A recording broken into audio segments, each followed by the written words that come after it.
একটা নতুন ভাঁওতাবাজি চললো, নতুন ভাঁওতা দেওয়া হলো, এছাড়া কিচ্ছু নয়। কারণ উনি যে বললেন আপনারা স্কুলে যান, আপনাদের চাকরি কি কেউ খেয়েছে, চাকরি কি কেউ টার্মিনেট করেছে, আপনারা স্কুলে যাবেন, এর চেয়ে বড় বেআইনি কথা আমি জীবনে শুনিনি। সুপ্রিম কোর্ট বলে দিয়েছে যে এটা যোগ্য নয়, তারপরে তিনি স্কুলে যাবেন, এটা কি করে হয়? আপনারা একটু অপেক্ষা করুন, সর্বত রকমের চেষ্টা করা হবে, না হলে আমাদের সবাইকে একসঙ্গে গঙ্গায় গিয়ে ডুবে মরতে হবে, এছাড়া কোনো উপায় নেই, এছাড়া কোনো উপায় নেই। সুপ্রিম কোর্টে গিয়ে বলতে হবে, কারণ যারা যোগ্যভাবে কাজ করে, যোগ্যভাবে পরীক্ষা দিয়ে কাজটা পেয়েছেন, চাকরিটা পেয়েছেন, তাদের কোনো মতেই চাকরি যাওয়াটা উচিত নয়। এটা রাজ্য সরকার সুপ্রিম কোর্টকে কেন, এখানে ডিভিশন বেঞ্চকেও সহায়তা করেনি, সেই জন্য এটা করা যায়। আমরা চাইছি আজকে সহায়তা করে রিভিউ অ্যাপ্লিকেশন হোক। রিভিউ অ্যাপ্লিকেশন এক্স্যাক্টলি কি বলা থাকবে না থাকবে সেসব উনি বলবেন, সে বিষয়ে আমি কিছু বলছি না। আর আপনাদের যদি কিছু বলার থাকে বলুন। আমাদের কিন্তু তীব্র আন্দোলন গড়ে তুলতে হবে, না হলে আমাদের ডুবে মরা ছাড়া আর কোনো উপায় থাকবে না। তীব্র আন্দোলন গড়ে তুলতে হবে। এই তো ওনারা 7 জন যাবেন, আমরা 2 জন যাবো, আর সাংবাদিকরা যদি বাইরে থাকেন থাকবেন। কি বলছি সাংবাদিক নাগরিক হিসেবে জিজ্ঞেস করছি, এই যে ওএমআরশিট গ্রামের আড়াল থেকে সরে আসুন, সেইগুলো কি গ্রামের মাধ্যমে কোনোভাবে দেখুন ওএমআরশিট আছে বলে, ওএমআরশিট আছে বাধ্য করা যায় কি? এটা হ্যাঁ বাধ্য না, বাধ্য করা ওটা দেখুন সিবিআই যেটা উদ্ধার করেছে তার লিস্ট নিশ্চয়ই সিবিআইয়ের কাছেও আছে। সিবিআই তো একেবারে সব দিয়ে দেয়নি, নিশ্চয়ই কপি রেখে দিয়েছে। তো সিবিআইকে বলা যে তোমরা এটা এবার আমাদেরকে দাও, আমরা পাবলিশ করি, ঠিক আছে? যারা মামলা করছে আইনজীবীরা পাবলিশ করবেন, যদি তাই কোনো আইনজীবী যদি থাকেন তিনি সেটা পাবলিশ করবেন, সেখান থেকে সাড়াই বাছাই করে দেখে নেওয়া হবে। মিরর ইমেজ ওনার কাছে রয়েছেন, এটা একদম এসএসসির কাছে, তার কাছে আছে, এসএসসির কাছে। গতবারে আমরা যখন দেখা করতে গিয়েছিলাম, উনি স্বীকার করেছেন যে প্রায় 23 লক্ষ যে ক্যান্ডিডেট পরীক্ষা দিয়েছিলেন, সেই পরীক্ষার যে সমস্ত মিরর ইমেজ ওনার কাছে রয়েছে। কিন্তু কোর্টের অর্ডারের ভিত্তিতে, এখানটা এসে বলুন, এখানটা এসে কোর্টের অর্ডারের ভিত্তিতে তিনি প্রকাশ করছেন। কোর্ট কি অর্ডার দিয়েছে প্রকাশ না করতে? না, কোর্ট যখন যেভাবে যতজনের আন্দোলন, ঠিক আছে, এখন কোর্ট তো ভার, এখন তো আর কোনো কোর্টেই মামলা নেই। এখন এটা হচ্ছে একেবারেই মানুষের আবেদন, ঠিক আছে? যারা যোগ্য প্রার্থী তাদের আবেদন, সেই আবেদনের ভিত্তিতে তিনি কেন করবেন না? স্কুল সার্ভিস কমিশন একটা সরকার বিভাগে পড়বে, আমাদের কিছু করার নেই। কিন্তু আজকে যে ছেলেটি আজকে 3 মাসের বাচ্চা নিয়ে বেঁচে আছে, তার বেবি ফুড কেনার পয়সাটা কোথেকে আসবে? তৃণমূল দপ্তর থেকে, পার্থ চ্যাটার্জির পকেট থেকে, মমতা ব্যানার্জির আঁচল থেকে? কোথা থেকে আসবে? কালকে মমতা ব্যানার্জি তো একবারও তো বললেন না যে যারা সেই চাকরি চুরির ব্যবসায় ছিল তাদেরকে আমি ধরবো বা তাদের বিরুদ্ধে ব্যবস্থা নেবো। তাহলে অনেক লোকেরাই তো আছে, তা তো বলেননি। স্বশাসিত সংস্থাকে যেভাবে নিয়ন্ত্রণ করা হচ্ছে, একদম একদম, এছাড়া কিছু হয়? পশ্চিমবঙ্গের মুখ্যমন্ত্রীর অঙ্গুলি হেলন ছাড়া একটা পয়সাও চুরি হয় না, একটা অথরিটিও কাজ করে না। সেক্ষেত্রে আমাদের করণীয় কি? আমাদের একটা অ্যাপিল থাকবে আইন শিক্ষামন্ত্রী এবং আমাদের স্কুল সার্ভিস কমিশনের যিনি চেয়ারম্যান তার কাছে, যে তারা যেন বিদ্রোহ ঘোষণা করেন। 1 নম্বর, মুখ্যমন্ত্রী যা বলছেন তা যেন তিনি না মানেন একটা অটোনমাস বডির চেয়ারম্যান হিসেবে।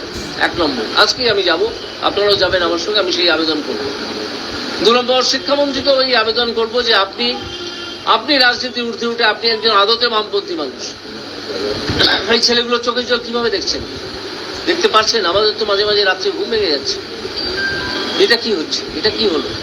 এরকম তো হওয়ার কথা নয়, ঠিক আছে? তো এই কাণ্ড করতে হবে, চাপ বাড়াতে হবে, প্রয়োজনে আমাদের ওখানে আবারও অনশন করতে হবে, পুলিশ লাঠি মারবে, ডান্ডা মারবে, সেটা খেয়ে আমরা পড়ে থাকবো, রাস্তায় পড়ে থাকবো। উনি কালকে অযোগ্যদের পাশে থাকার বার্তা দিন, কোন উদ্দেশ্য নিয়ে অযোগ্যদের পাশে থাকতে? অযোগ্যদের পাশে থাকতে আমরা বাধ্য, কারণ অযোগ্যরা যে টাকাটা দিয়েছে, যে টাকা দিয়ে চাকরি কিনেছে, সেই টাকা ওনার এবং ওনার দলের কাজে লেগেছে, সেটা উনি জানেন। এবং ওনার মুখপাত্র ব্রাত্য বসু, যাকে আমি একটু অন্য চোখে দেখি, মানুষটি ভালো হিসেবে দেখি, তিনি তো একটা ইন্টারভিউ তো করেছেন যে আমার দল অনেক আগে থেকে জানতো যে পার্থ চ্যাটার্জি এটা করছে। তো তিনি জানতেন না? দল জানতো মানে কি? মমতা ব্যানার্জি বাদ দিয়ে দল? মমতা ব্যানার্জি তো দল, একটাই তো পোস্ট, বাকি সব ল্যাম্প পোস্ট। জহরবাবুও তো বলেছেন। জহর সরকার সম্বন্ধে আমি কোনো মন্তব্য করবো না, ওনার সম্বন্ধে আমি কিছু জানি। অজিতবাবু, কি করলে যোগ্য এবং অযোগ্যদেরকে বাছাই করা? আগে ওই হোল ওয়েমার শিট পাবলিশ করে দিতে হবে 23 লক্ষের নিয়ে। তারপর সেখান থেকে আমাদের একটা বিকট পরিশ্রম শুরু হবে। আমি সেই জন্যই কমিটির কথা বলেছিলাম যে আমাদের ওভারসিংয়ে আমাদের কমিটি ওভারসি করবে যে কে কারা কারা যোগ্যতামান পেরিয়েছে রিটেনে, তারপর তাদের যে একাডেমিক স্কোর আছে তার বাবদে যে মার্কস পাওয়ার কথা সেটা যোগ হবে।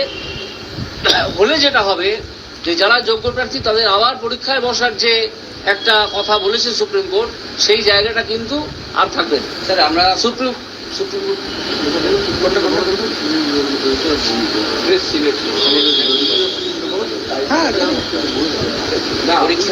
পরীক্ষা পদ্ধতির ভিতরে আমরা যেতে চাইছি না। পরীক্ষাটা আমাদের কথা হচ্ছে যে অ্যাপিলটা এক বছর তারা পরীক্ষা দিয়ে অভিজিৎ বাবু যে কথাটা বলছেন, আপনি যে কথাটা বলছেন, এসএসসির কাছে সবটা আছে।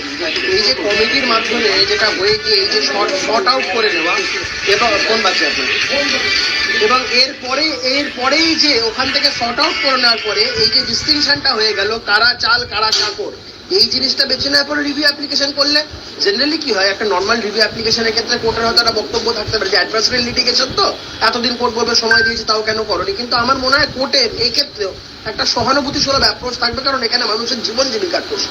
আমরা প্রথম থেকে দেখেছি বাবু যে সিঙ্গেল বেঞ্চ থেকে শুরু করে division bench even supreme court একদম সেক্ষেত্রেও ওদের কাছে তার তথ্য থাকা সত্ত্বেও তথ্য কিন্তু দেওয়া হয়নি এবং তাদের সেই কারণ হচ্ছে অযোগ্যদেরকে বাঁচানো। তার জন্য তো এই যোগ্যদের বলি দেওয়া যায় না।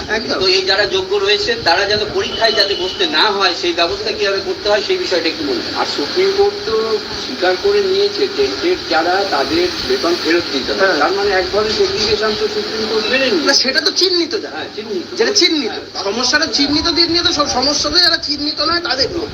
সেই ক্ষেত্রেই সমস্ত মিরর ইমেজের যে কথাটা বলছিল এইটা পাবলিশ করাটা অত্যন্ত প্রয়োজনীয় এবং তারপরে সেটাকে নিয়ে কমিটির ওভারসিং প্রকাশ করলেই জানা যাবে যে 2-3 এবং অভিজিৎ বাবু আজকে যে কথাটি বললেন এখান থেকে এসএসসি চেয়ারম্যানের কাছে যাওয়ার এই উদ্যোগটা অত্যন্ত সাধুবাদযোগ্য এবং আমরা সবাই মিলে যাবো এখন সেই কথাটা আপনি যে মিরর ইমেজের কথা বলছেন ওয়েমার শিটে, এই ওয়েমার শিটের মিরর ইমেজগুলো কোনোভাবে ম্যানিপুলেশন হয়েছে কিনা সেটা মানে নিশ্চিত হয়ে যাচ্ছে।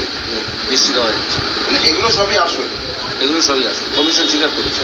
স্যার একটা জিনিস জিজ্ঞেস করছি যে যদি এসএসসি রাজি না হয় এবার এসএসসি তো মেনে নিয়েছে যে এসএসসি যদি না রাজি হয় তাহলে সিবিআই কে বলতে হবে যে মিরর ইমেজ আপনারা এসএসসি কে জমা দিয়েছেন সেটা আমাদেরকে দিন বা আপনারা কোন একটা ওয়েবসাইটে তুলে দিন।